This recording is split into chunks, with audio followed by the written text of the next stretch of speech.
So ito may nakita akong picture online, hindi ko alam kung up to date ba ito o matagal ng litrato ito, pero nakakatuwa naman kung sakaling in the present time, eh ganito na yung setup na pinahiram na finally ni Trina Candaza itong si Mithi na anak sa kanya ni Carlo Aquino. At eto nga makikita sa picture na buhat-buhat ito ni Charlie Dizon. So finally ay pumayag na din si Trina. Hindi ko nga alam no, bakit kasi yung mga fans sila pa yung nagbabardagulan at, merong kasing balita na ito si Trina ay namamataan sa mga social media pictures na kumakalat na may kasama daw itong lalaki. So, parang ina-assume ng mga netizens na ito na nga ba ang bagong pag-ibig ni Trina? Yan ang pakakaabangan natin dahil wala pa rin naman siyang nilalabas na press release tungkol dito sa lalaking kasama niya sa litrato.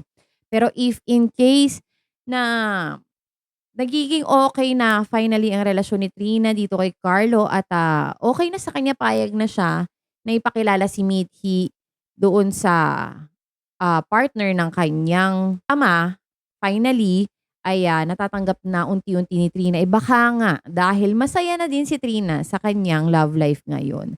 'Di ba usually gano'n pagka nakaka-move on na, hindi ka na bitter sa past mo 'no, although minsan meron pa rin, hindi mo naman entirely mawawala 'yun, eh, 'di ba? Pero kahit papaano, eh, maa-allow mo na yung mga ibang bagay na dapat naman talaga kasi 'di ba, hindi mo din ipagdadamot yung bata dun sa ama niya. Tulad nga din sinasabi ni Christy Fermin na sobrang bilib na bilib daw siya kay Rufa Gutierrez kasi despite the fact na etong si Lauren at saka yung isa pa niyang anak ni Rufa Gutierrez ay matagal na walay sa ama, ay, hindi talaga daw na siniraan ni Rufa Gutierrez itong tatay nila sa kanilang mga anak. Kaya nung time na nagkita sila finally after more than a decade, ay okay na okay ang relasyon ng dalawang anak ni Rufa dito sa kanilang ama despite the fact na matagal silang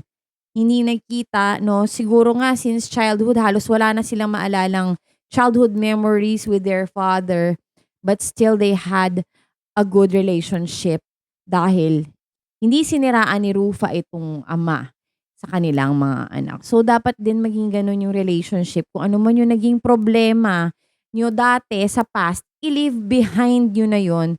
Kasi 'di ba, ang importante naman, eh, magkaroon ng magandang relasyon yung anak ninyo sa inyo pareho dahil kayo ang magulang niya.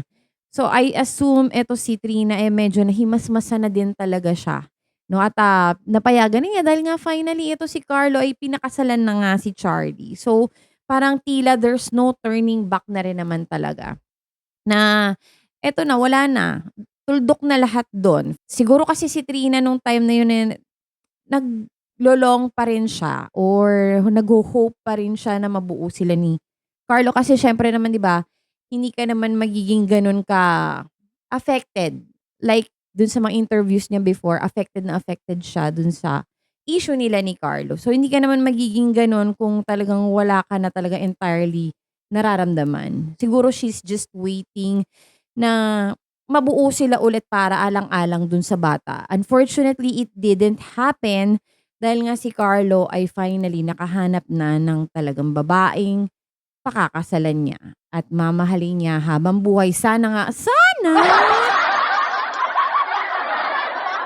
So, mahirap mag-judge 'no, kasi kalat na kalat sa social media yung hate, yung bashing, dahil hindi nila matanggap na ito si Carlo Aquino nagpakasal sa ibang babae na wala naman talaga tayong magagawa in reality dahil mga fan lang naman tayo. Tigilan natin yung mga ganyan na kesyo abangan lang natin kung kailan maghihiwalay ito si Charlie at saka ito si Carlo. My gosh, ba't niyo hino-hope yun? Ba't kayo nagwi-wish ng gano'n? 'Di ba masama yun, eh, kasi baka sa inyo mangyari yun, sige kayo. Lagi tayong mag-throw ng good things sa universe para yun yung bumalik sa atin. Katulad nga nito na nakita naman natin 'di ba, siguro naman kung talagang hindi feel ni Carlo ito si Charlie, tingin niyo ba kakasal sila? May natagpuan siya kay Charlie na talagang it made him decide na eto na yung babae na mamahalin ko habang buhay. Nasa edad na Diyos ko, ang tanda na ni Carlo. 38 years old na lolo mo. 'Di ba? Hindi naman siguro 'yan yung parang, "Ay eto gusto ko pakasalan, eto pakakasalan ko." Talagang siguro nagkaroon sila ng foundation together. Tapos dun niya naramdaman na si Charlie na nga yun, 'di ba? Eh, siguro sa ibang babae hindi niya talaga natatagpuan yun. Alam niyo 2024 na, guys. So, hindi lang naman sa kanila nangyayari yung may anak dito tapos sa iba nagpakasal, hindi. Ang dami-dami diyan mga ordinaryong tao, hindi artista, hindi celebrity, naranasan 'yun. Pero hindi niyo lang matanggap at in-overhype niyo dahil nga artista itong mga ito, 'di ba? Tapos ang dami pa diyan santa-santita na may bata daw na maapektuhan, bakit? Ang dami-daming nangyayaring ganyan. Ang dami-daming ganyan na yung bata ay lumaki ng maayos kahit na naghiwalay yung magulang. Kaya 'wag natin isisi 'yun dun sa mga magulang kasi ipipilit natin na magsama sila. O anong ending? Makikita lang ng anak nila na hindi talaga sila nagmamahalan, na matabang sila sa isa't isa, 'di ba? Imagine na lalaki ka sa household na gano'n yung nawi-witness mo. Eh, paano na lang yung magiging standard nung bata sa hanapin niyang pagmamahal in the future sa makakarelasyon niya, 'di ba? Wala siyang nakikitang standard talaga. I mean, 'di ba dapat pakita natin sa mga anak natin na nagmamahalan kayong mga magulang, para yun din yung hanapin nung anak niyo na may respeto siya sa sarili niya na, "Ay, nakita ko yung mommy ko kung paano trato ng daddy ko, kaya dapat ganito yung standard ko." Yung mahal na mahal din dapat ako nung lalaki kasi nakita ko yung daddy ko kung paano niya mahalin yung mommy ko, 'di ba? Magkakaroon din siya ng respeto sa sarili niya kasi hindi basta-basta yung kukunin niyang lalaki. 'Di ba? Eh, paano 'yun kung ipipilit nilang dalawa na yung isa, o sabihin na natin yung isa gusto pa, yung isa hindi. Eh, wala, eh. 'Di ba? Anong makikita ng anak mo na hindi mahal nung tatay niya yung nanay niya, 'di ba? Painful din to watch 'yun para sa mga bata. So, 'wag nang ipilit. Ngayon yung mga netizen sila pa yung mga pakialamera. Marami kayong bagay na hindi niyo maiintindihan dahil hindi kayo yung nasa relasyon. Now, tigil-tigilan niyo na yung pagba-bash dito kay Carlo tsaka kay Charlie.